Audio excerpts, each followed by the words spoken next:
এক খাস কারিশমা এই যে যখন হুজুর আমার মাথা কেটে ফেলবেন আর আমার কাটা মাথাকে যদি ওই কিতাবের উপর রেখে দেন তো খুন বন্ধ হয়ে যাবে। তারপর হুজুর ওই কিতাবের 7 নম্বর অধ্যায় খুলে মা দিকের পাতা 7 নম্বর পংক্তি পড়ে যদি কোনো সওয়াল করেন তো তার জবাব কেটে ফেলা মাথা দেবে। জবাব? কাটা মাথা দেবে? কেটে ফেলা মাথা জবাব দেবে? জবাব কাটা মাথা দেবে? সত্যি আমার প্রশ্নের জবাব তোমার কাটা মাথা দেবে? জি হুজুর, আমার দয়াবান কদরদান জমানের বাদশাহ, এ সম্পূর্ণ সত্যি কথা।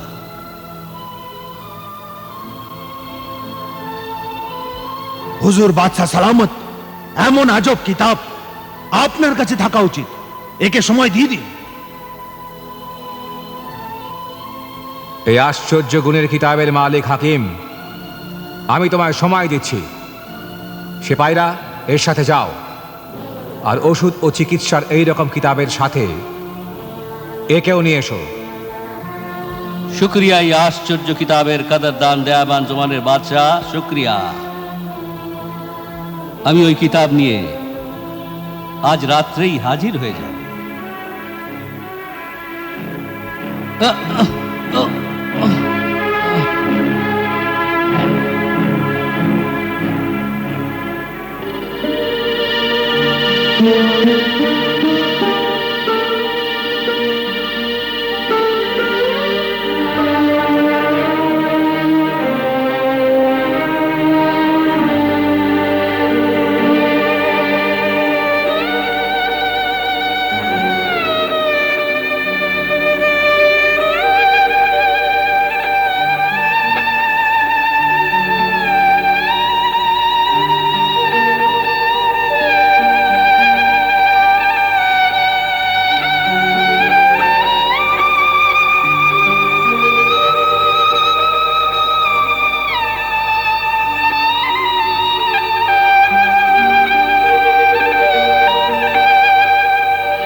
এ ওষুধ বাদশাকে দেবেন না। বাদশার কি ভরসা? ওনার মেজাজ তো আবহাওয়ার মতো বদলাতে থাকে।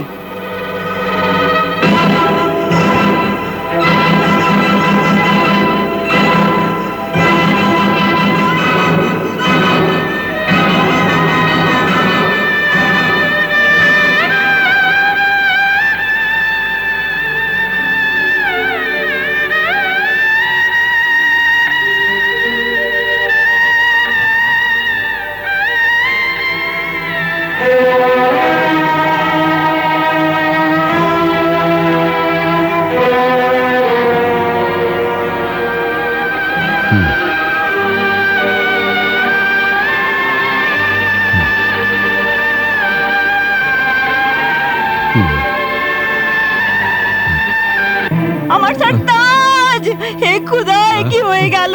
কি হয়ে গেল?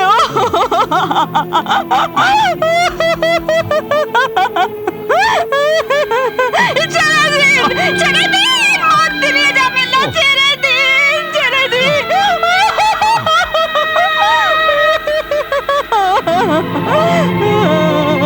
হে পরবর্তীকার, দয়া করো, পরবর্তীকার দয়া করো।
এই রাজকীয় উপহার আর শাহী পোশাক আমি তোমাকে দান করছি।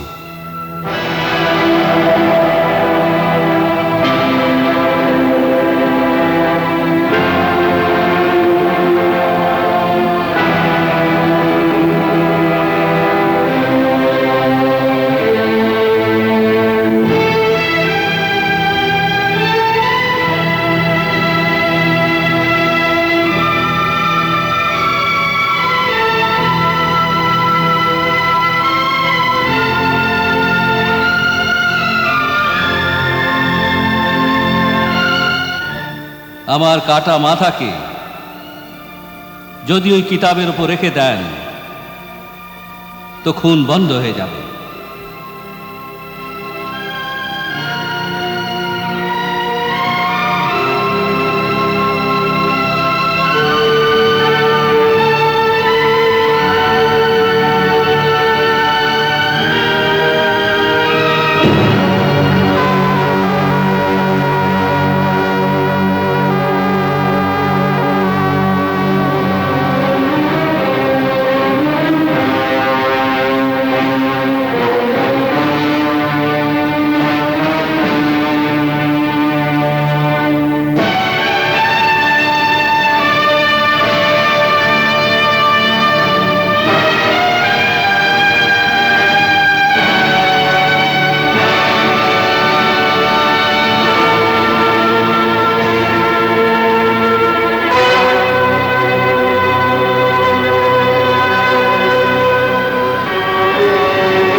ও ধর্ম বিশ্বাসে দুশ্মন বাদশাহ, এখন কিতাব খোলো।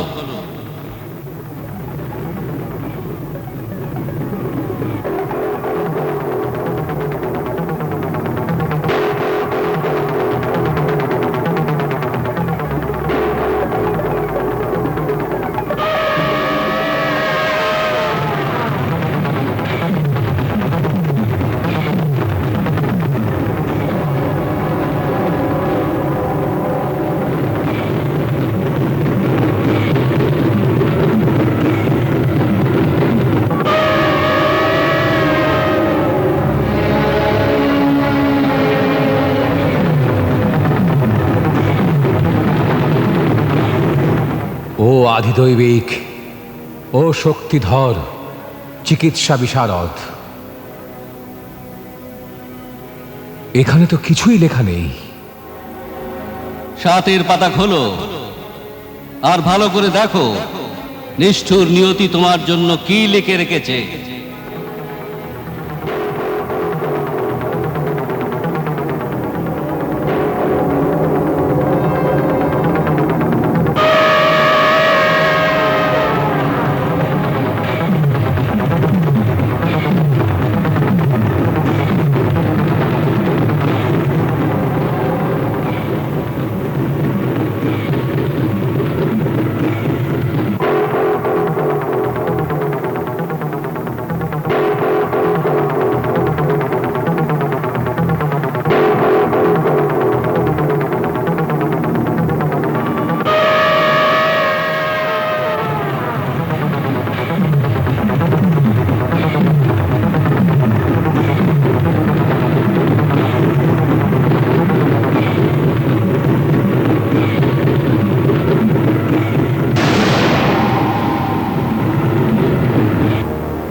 কি লেখা আছে?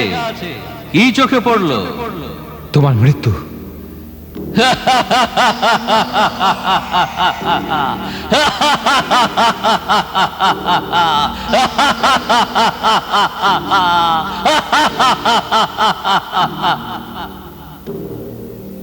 আমার মৃত্যু? হ্যাঁ, তোমার মৃত্যু।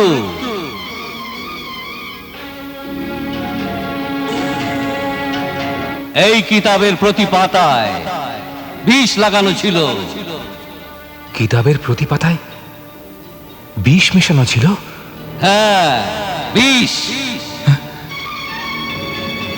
তোমার আঙুল জিভে ভিজে গিয়ে প্রতি পাতার বিষ নিয়ে বারবার জিভে লেগেছে,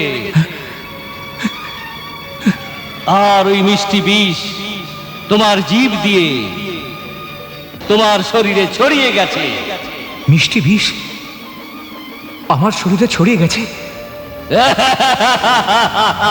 বিষ বিষ বিষ আমার জিভে মিশে গেছে?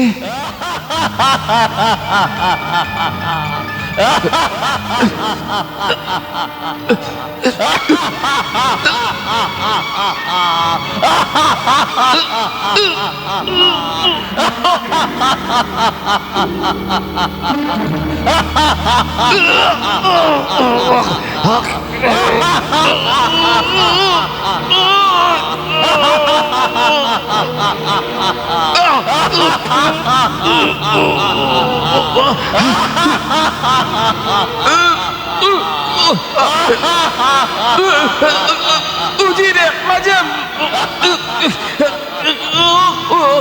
উজিরে আজম, বাঁচাও আমাকে, আমার শুভ চিন্তক খাস উজির।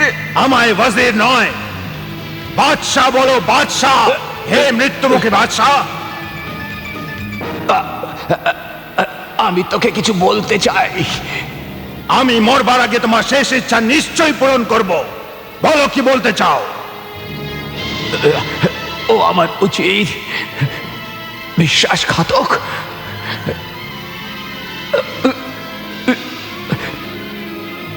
আমি কান পাতলা মানুষ ছিলাম, আমি তোকে বিশ্বাস করেছি। আমার কর্তব্য ছিল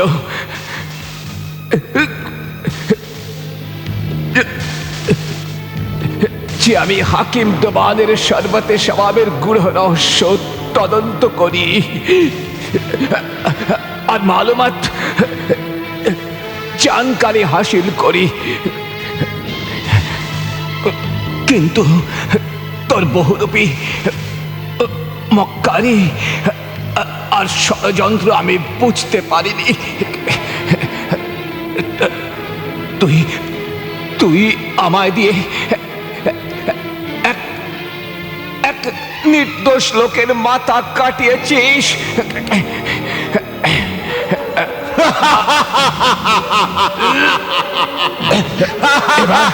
এবার আমিও তোকে বাঁচতে দেব না।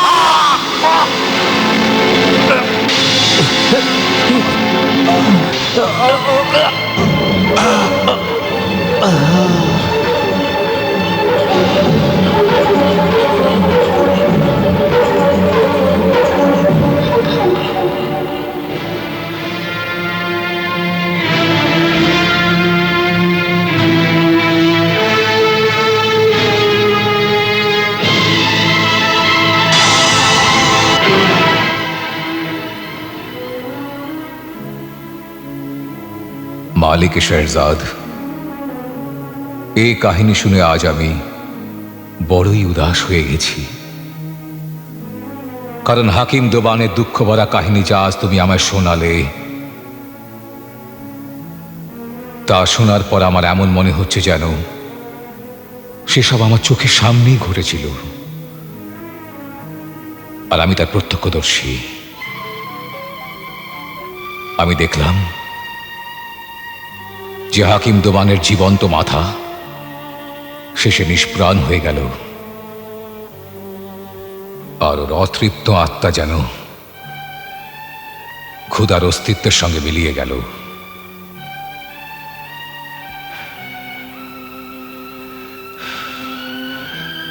এই কাহিনী শুনিয়ে তুমি তো আমার দিলে দয়ার পরশ ছড়িয়ে দিলে মালিক শেরজাদ। আমার খুব আফসোস, রাগ আর দুঃখ হচ্ছে হাকিম দোবানের কতলের জন্যে। শয়তান স্বভাব উজিরের চক্রান্তে দুনিয়ার এক মাসিহা মৃত্যু মুখে চলে গেল। হাকিম দেওয়ান সত্যি এক মহামানী আর চিকিৎসা দুনিয়ার অপ্রতিম হাকিম ছিলেন। এ কি কম আশ্চর্যের কথা যে মাথা কেটে নেওয়ার পরেও তিনি কথা বলছিলেন। নিশ্চয়ই এ কোনো জাদুর প্রভাবে হয়েছে। এই জাদু ছিল না আমার হুজুর। আসলে হাকিম দোবান তো যুদ্ধের সময় কেটে যাওয়া মৃত্যুমুখী জখম মানুষের জন্যে জড়িবুটি থেকে এমন ওষুধ বানিয়েছিলেন যার মধ্যে কাপড় ভিজিয়ে শুকিয়ে যাওয়ার পর সেই কাপড় কেটে যাওয়া শরীরের সেই অংশের উপর রেখে দেওয়া হলে বা বেঁধে দেওয়া হলে তখন বয়ে যাওয়া খুন বন্ধ হয়ে যেত আর শরীরের কেটে যাওয়া অংশ আবার জুড়ে যেত, ঠিক সেই আগের মতো নিখুঁত শরীর। কিন্তু আফসোস, বেকুফ কান পাতলা বাদশাহ শয়তান উজিরের কথা বিশ্বাস করে নির্দোষ হাকিম দোবানকে কতল করিয়ে দিল। যদি হাকিম দোবান বেঁচে থাকত, নিজের স্বাভাবিক মৃত্যু পর্যন্ত এই পৃথিবীকে তার জ্ঞান প্রসার করত, তো তুলনাহীন আবিষ্কার ইউনানি ওষুধের সফলতা দুনিয়াকে দিয়ে যেত। আর কাটাছেঁড়া আর জখম থেকে কষ্ট পাওয়া মানুষ তার লাভ পেত। তারপর মানুষ গুরুতর অসুখের চিকিৎসার জন্যে আর তড়পাত না। মালিক শাহজাদ, তোমার স্মরণ শক্তি, শিক্ষা, যোগ্যতা, মালুমাত আর বুদ্ধিমত্তার সাথে মানুষের আবেগ ভরা কাহিনী শোনাবার এই ধরন তারিফ করার যোগ্য। এবার তুমি আমায় এ তো বলো যে জিন আর জেলের কি হলো? ওই বুদ্ধিমান জেলে হাকিম দোবানের গল্প শোনাবার পরে ওই জিনকে সুরাহির কয়েদ থেকে আজাদ করেছিল কিনা? জি না হুজুর, বরং জেলের আগে কয়েদ করা জিনকে বলল, এই জালিম মক্কার জিন, এই কাহিনী শুনলি তুই? যদি বাদশাহ হাকিমকে জিন্দা রাখতো তো নিজেও জিন্দা থাকতো, কিন্তু ওই বাদশাহ তোর মতো অকৃতজ্ঞ নির্বোধ ছিল। যদি তুই তখন আমার কাতর অনুরোধ মঞ্জুর করে নিতিস তো আমিও হয়তো তোর উপর রেহেম করতাম। তাই আমি তোকে এই সুরাইর কয়েদ ঘরের সঙ্গে পানিতে ডুবিয়ে দেব। না না, এমন করিস না। যদি তুই আমায় ছেড়ে দিস, আমি তোকে এমন এক উপায় বলবো যার দ্বারা তোর খানদানের খিদে আর গরিবি চিরদিনের মতো শেষ হয়ে যাবে। ওরে ও ছোট্ট কয়েদ ঘরের বড় জিন, আচ্ছা তাহলে সত্যি বলছিস? হ্যাঁ। তবে কি আমায় গরিবি, ক্ষুধা আর অভাব থেকে সত্যি মুক্তি দিতে পারবি? হ্যাঁ হ্যাঁ। আর আমায় রোজ এত খানা দেওয়াতে পারবি যে আমার বিবি আর বাচ্চাদের আমি খুব পেট ভরে খাওয়াতে পারবো? একবার আমার কথা বিশ্বাস কর, তাহলে তোর সন্তান আর বিবি রোজ খেতে পাবে পেট ভরে। মুরগ মুসাল্লাম, আবি মুর, তন্দুরি মুরগি, শাহী কোরমা, পেস্তা বাদাম দোয়া পোলাও, শাহী ফিরনি, বিরিয়ানি, রোগন জুস, এই সব কিছু এত পাবি যে তুই আর তোর বিবি বাচ্চারা খেয়ে শেষ করতে পারবি না। আমায় লোভনীয় খানার লালসা কেন দিচ্ছিস কয়েদি জিন? তুই দাগাবাজ, তুই ফরেবি, ধোকাবাজ। তাই আমার বড্ড ভয় করছে। ভয় নেই, আমি বাদশাহ আর হাকিম দোবানের মর্মস্পর্শী আর শিক্ষামূলক কাহিনী শুনে এখন আমি শুধরে গেছি। তুই আমায় বিশ্বাস কর। এখন আমি কসম খাচ্ছি, ইবনে আদমের হযরত সুলেমানের, আমি তোকে মারবো না। তোকে এমন রোজগারের পথ বলবো তুই যাতে বড় লোক হয়ে যাবে। ভরসা করছি তোর ওপর। আর নে, তোকে আজাদ করে দিলাম।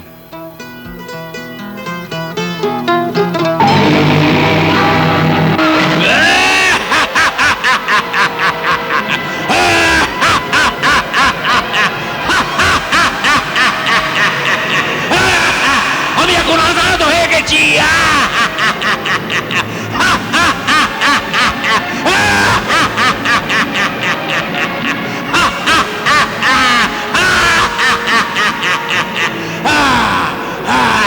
ভরসা করছি আমি তোর ওপর। আর নে, তোকে আমি আজাদ করে দিলাম।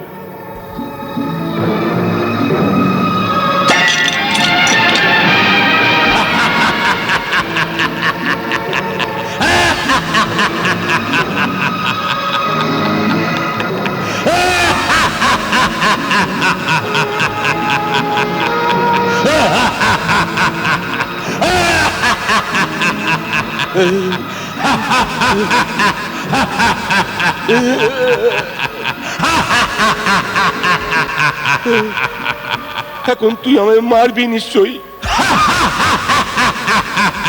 হায় আল্লাহ, আমি জানতাম যে তুই আমার সাথে ধোঁকা করবি।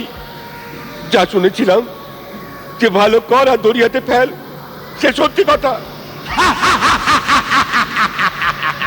এখন তুই আমায় মেরে দিয়ে দরিয়াতে ফেলে দিবি, আমার বিবি বাচ্চাদের কি হবে?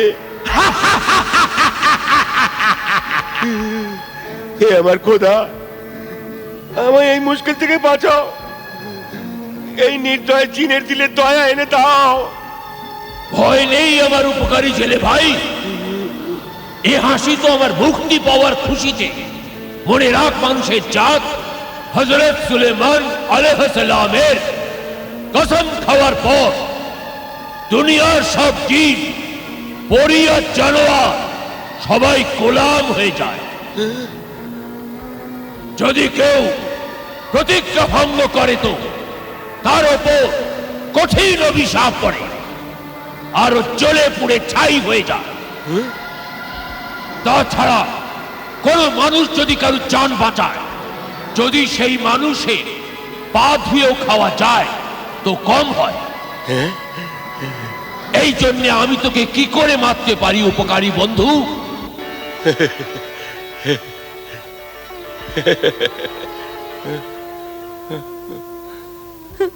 তোমার বিবি আর বাচ্চাদের ভাগ্যে কি লেখা ছিল যে তারা সারা দিন খালি পেটে রুটির জন্য অপেক্ষা করবে?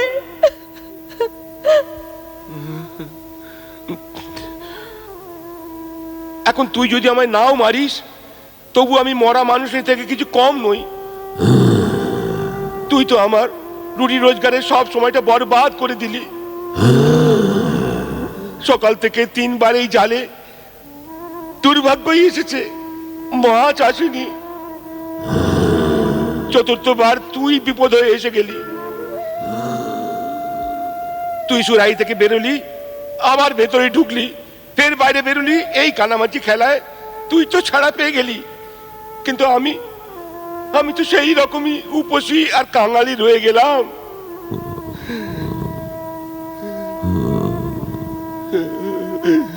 এখন আমার ভুকা বিবি বাচ্চারা কি খাবে?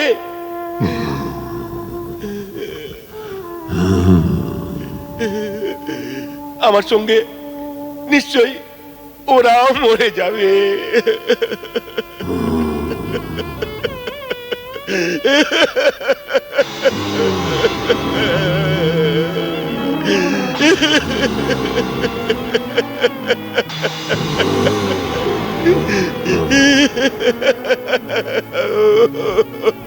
না রে আমার দুঃখী বন্ধু, তোর চোখের পানির থেকে বেশি দাম তোর বিবি বাচ্চার চোখের পানি। তোর 4 বার জাল ফেলার ভুল উসুলের জন্যেই তো ভয়ঙ্কর খিদে আর নিরাশার শিকার হয়ে গেছিস। উসুল তো জীবনের জন্যে, জীবন উসুলের জন্যে কোরবান করার জিনিস নয়। সত্যি বলেছিস তুই আমার জিন দোস্ত, সত্যি কথা। আমি খামোখা উসুল তৈরি করে খোদার ভাগ্যের সঙ্গে জেদ করছিলাম। যদি তুই কথা দিস তোর বিবি বাচ্চাদের পেট ভরাবার জন্যে 4 বার কেন, যদি 1000 বারও জাল ফেলতে হয় তো তুই মেহনত, মজদুরি আর চেষ্টা করতে পিছ পাওবি না। তাহলে আমি তোকে বড় বানিয়ে দেবো আমার জেলে ভাই।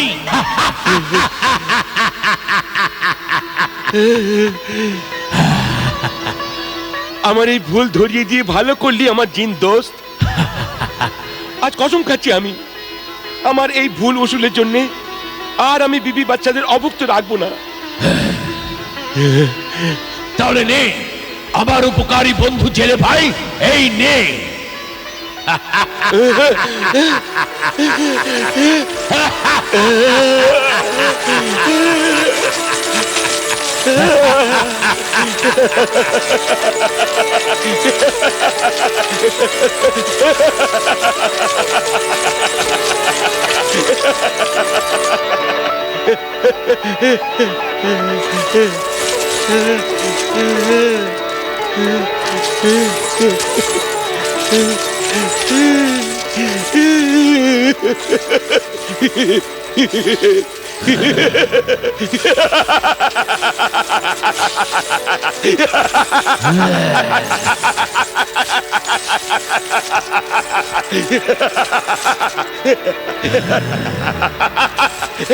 ও আমার উপকারী বন্ধু জেলে ভাই,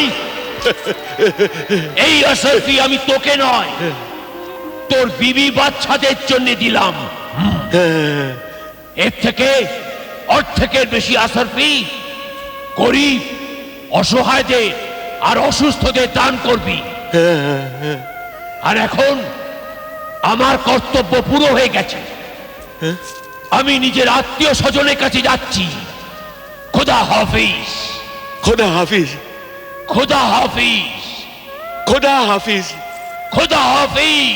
খোদা হাফিজ আমার দোস্ত, খোদা হাফিজ।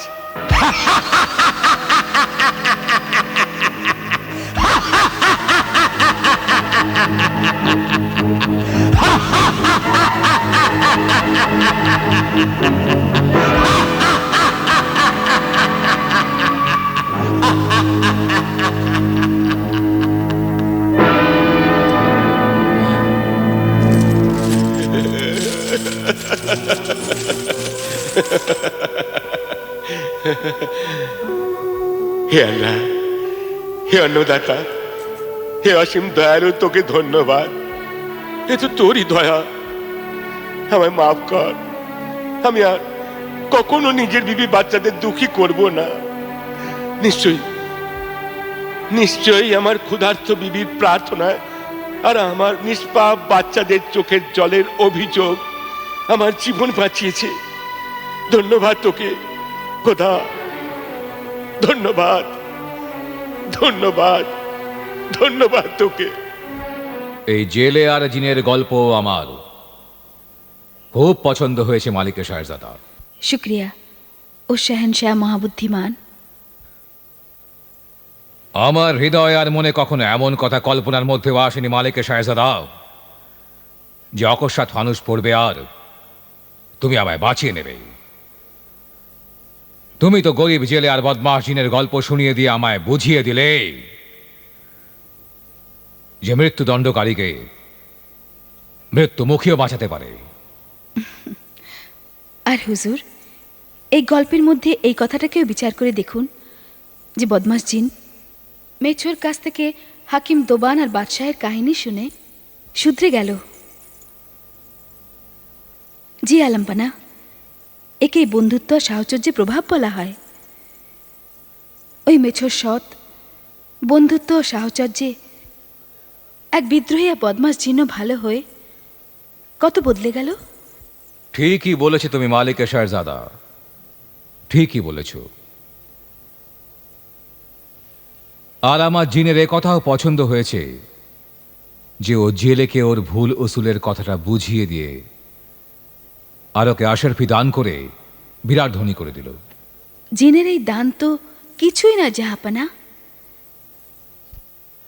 এই জগতে এরকম এক তাকতওয়ালা আরো শক্তিশালী মস্ত বড় অদ্ভুত জিন আছে যাকে কয়ামত জিন বলা হয়। কায়ামত জিন? এই নাম তো আমি ছেলেবেলায় দাদি জানের মুখে শুনেছিলাম। ব্যাস এইটুকু মনে আছে যে এই কায়ামত জিন এক প্রদীপকে ঘষলেই হাজির হতো। ব্যাস, এছাড়া আমার আর কিছুই মনে নেই। ঠিক বলেছেন হুজুর, অপ্রতিম বুদ্ধি শাহনশাহ। ওই প্রদীপ আলাদিন নামে এক জোয়ান ছেলের কাছে ছিল। আলাদিন? কিন্তু আলাদিন নামে যুবকের কাছে এ প্রদীপ এলো কি করে? হুজুর, এই তো দুনিয়ার সব থেকে মন মাতানো, আশ্চর্য ধরনের, অবাক করা এক অবিস্মরণীয় অপূর্ব কাহিনী, যা খুবই শোভনীয়, সুন্দর, মন ভোলানো আর খুব বিপজ্জনক, ভয়ানক কাহিনী। আমি আলাদিন আর আশ্চর্য প্রদীপের কাহিনী শোনার জন্য মহা উৎসুক, অধৈর্য আর ইচ্ছুকও। শীঘ্র বলে দাও মালিকায়, শীঘ্র বলো শেহজাদা, শীঘ্র বলে দাও। হুজুর কাদরদান, বাদশাহ জাহাঁ, এই কাহিনী সেই সুদূর আফ্রিকা থেকে শুরু হয়। আফ্রিকার ওই ভূভাগ যেখানে আজ তুফানি সমুদ্র নিজের ভয়াবহ ঢেউয়ের দ্বারা জমির ওপর রাজত্ব করে চলেছে, সেখানে কোনো এক সময় ভূমিকম্প আসার আগে জামপাট্টাহরা নামে এক খুবই ঘন, বিপজ্জনক আর ভয়ঙ্কর জঙ্গল ছিল। কিন্তু ওই জঙ্গলের থেকেও অনেক বেশি বিপজ্জনক আর ভয়ঙ্কর ছিল ওখানকার জাদুকর জিঙ্গালু জংলা।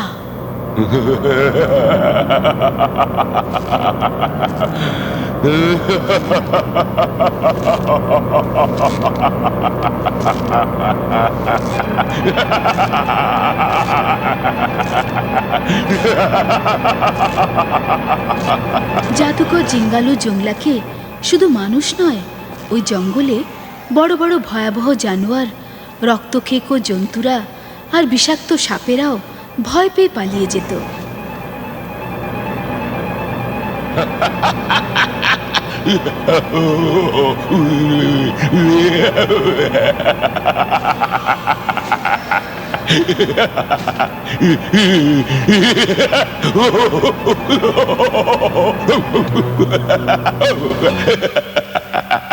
কারণ জাদুকর জিঙ্গালু জংলা কয়েদ করেছিল ভয়ঙ্কর জিন, ভয়াবহ পাজি, কুৎসিত দুরাত্মা, হাড়িমুখ ভূত,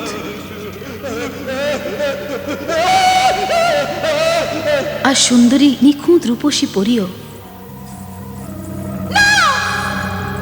ও খুবই নির্দয় আর কুটিল ছিল। ওর কাছে অনেক ধন দৌলত ছিল। দৌলতের লোভ ওকে পাগল করে দিয়েছিল। একদিন যখন ও জানতে পারল যে দুনিয়ার কোন এক জায়গায় এক এমন জিন আছে যে দুনিয়ার সবচাইতে শক্তিশালী জিন, আর ওই জিন এক আশ্চর্য প্রদীপ ঘষার পর গুলামের রূপে সামনে হাজির হয়, তখন আফ্রিকার জাদুকর জিঙ্গালু জংলা ওই আশ্চর্য প্রদীপ পাওয়ার জন্যে বড়ই অধৈর্য হয়ে গেল। আর ও নিজের গুহার মধ্যে জাদুই মহলে যে ভয়াবহ আর ভয়ঙ্কর জিনদের কয়েদ করে রেখেছিল, ওদের বারবার জিজ্ঞেস করলো যে ওই আশ্চর্য প্রদীপ কোথায় আছে।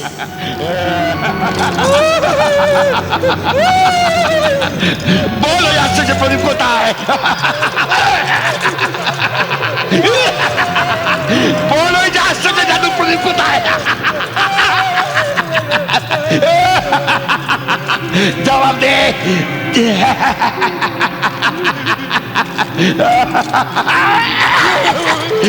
বল কোথায় আছে আশ্চর্য প্রদীপ?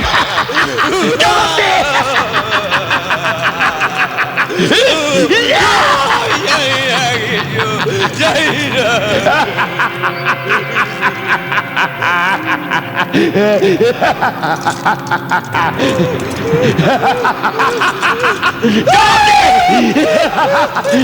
কোথায় আছে প্রদীপ?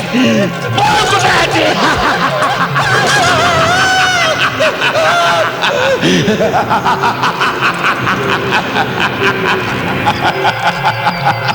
তুই বল সেই আশ্চর্য প্রদীপ কোথায়? বল। জানি না, আমি কিচ্ছু জানি না, জানি না, আমি জানি না কিছুই। না, আমি কিচ্ছু জানি না।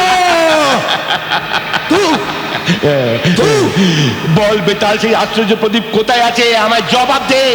কোথায় আছে? কোথায়? কোথায়? কিচ্ছু জানি না, জানি না, আমি জানি না। জানিস না? বল কোথায় আছে? বল। বল সেই আশ্চর্য প্রদীপের জিনকে কোথায় পাওয়া যাবে? বল বল।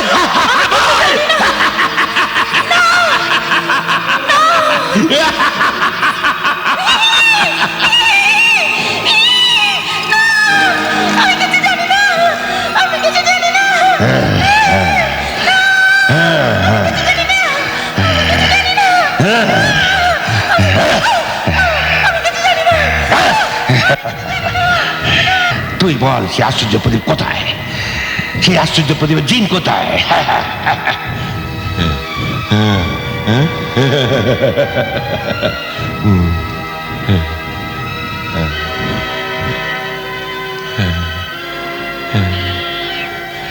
সেই আশ্চর্য প্রদীপ কোথায়? বল সেই আশ্চর্য প্রদীপ কোথায়? সেই অপূর্ব আশ্চর্য প্রদীপ কোথায়, যা দুনিয়ার সব থেকে বড় শক্তিশালী জিনের প্রদীপ? কোথায়? বল সেই অপূর্ব আশ্চর্য প্রদীপ কোথায়?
জমিও আকাশের খবরাখবর রাখা সিতারা সিরাজ, আমার কয়েদি নিরুপম পরী, পরিস্থানের বাদশাহ আহমেদ সাইদি খানের বেটি জেবা সাইদি শাহিন, হাজির হও। দুনিয়া দেখার আয়নাতে দেখা দাও জেবা শাহিন পরী।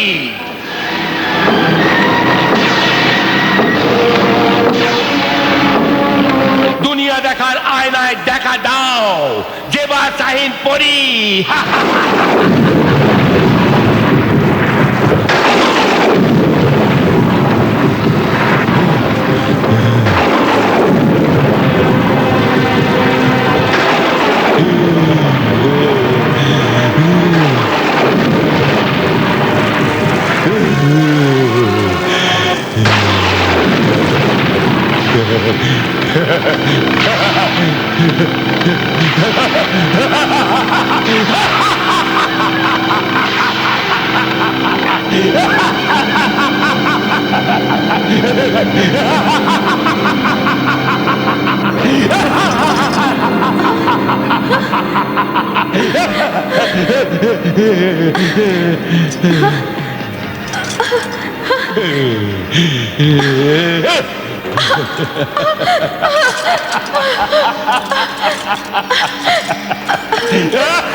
কেন ডেকেছিস আমায়? ও শাহী আফ্রিকি জিঙ্গালু জংলা? আরে ও শনাক্তকারী পড়ি, আগে বল সেই অপূর্ব আশ্চর্য প্রদীপ কোথায়, যা দুনিয়ার সব থেকে বড় শক্তিশালী জিনের আশ্চর্য প্রদীপ। আর সেই জিন কোথায়? কোথায় বল? ওই জিন সব জিনদের শাহেনশাহ জিন। আর ওই আশ্চর্য প্রদীপ এখান থেকে বহু দূরে, হাজার হাজার রাজ্য পার করার পরে ওই জায়গা আসে। বল কোথায় সেই জায়গা? বল কোথায় সেই জায়গা? বল কোথায় সেই জায়গা? বল!